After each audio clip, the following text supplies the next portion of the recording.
Hey, good afternoon, good evening, wherever you are. I am glad to be with you today. And it is a rainy and a little bit gloomy here in Minnesota, as you can see. But hey, the spirits are high, got a good attitude, had a good day, worked some. I got my son on my sporty. We're gonna go for a ride, but the darn rain started coming.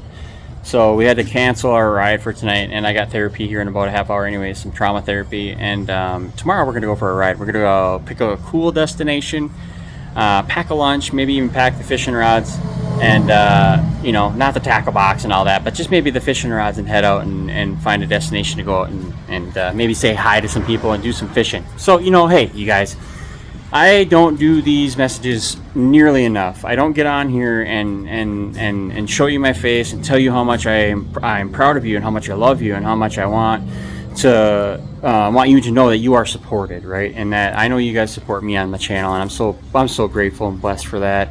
Look at this, you guys. We got some drums. Stay tuned, you guys. We got a lot of big things coming on the channel. I got the passenger pegs on my Sportster and the Harley, so we're gonna be taking some trips. I'm gonna be going to a clean and sober biker rally here in about a week. I think we leave next week around the 13th or 14th, so it's a couple weeks. So I'm gonna be going to Comfrey, Minnesota, and I'm not gonna be going for very long. I'm just gonna be going for a couple of days, and that should give me an opportunity to hook up with some people in recovery in a different area of the state. And also Chris Palman and a couple of the dry riders are going to be out there. So that's an MC, a dry sober club MC here in Minnesota, motorcycle club, and they'll be out there, and so I'm excited to spend some time with them as long as everything holds up and I'm able to financially go out there. I'm working hard right now and trying to make as much money as I can this summer, and it's difficult, but hey, I got a good job, I got a good boss, I got a good part-time job. I ain't doing much on the side right now because I've been so darn busy. So but the recovery, the thing that I was talking about yesterday on the video, sorry, I got some hair in my face, is I was talking about Moneyball.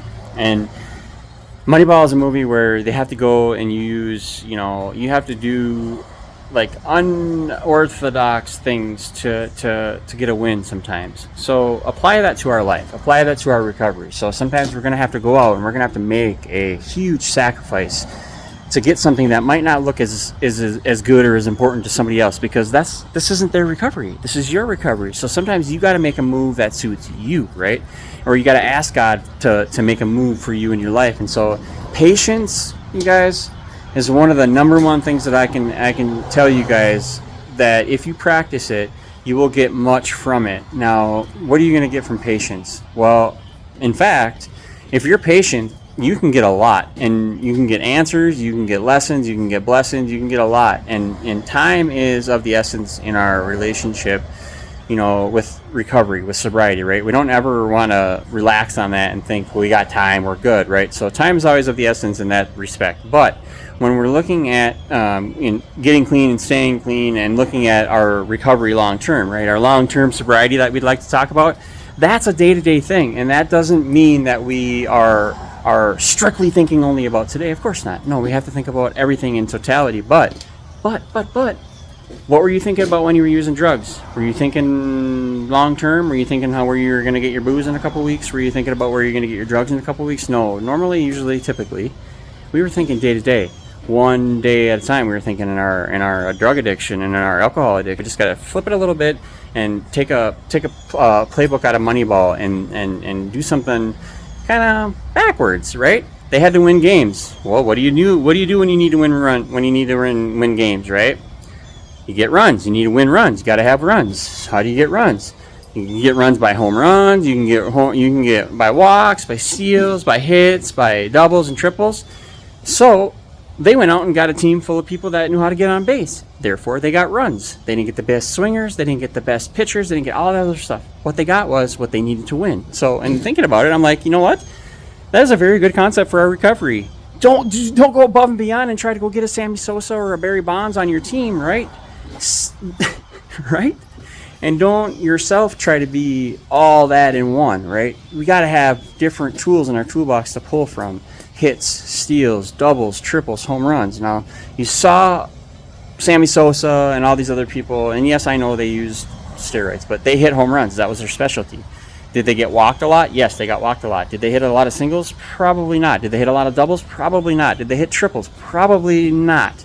They hit, the majority of the hits that they hit were home runs, right? That's why they were smacking out 40, 50, 60 in a season, right? So with that concept in mind, when we think about baseball and we think about it as a 9-inning game, right? There's some extra innings sometimes, but listen, the game is always the same amount of innings, right? To get to the winning, to get to the end, the finish line, you got to get to the 9th inning, and you got to have what? You got to have more runs than the other team. So I'm thinking this.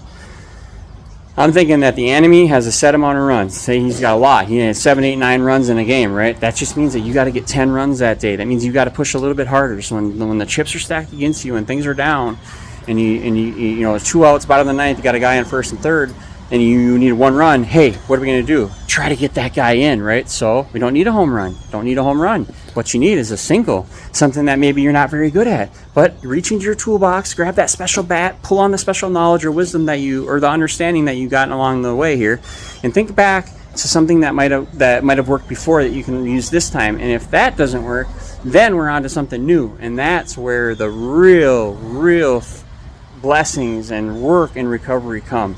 Is when you're digging down deep and trying to do something new.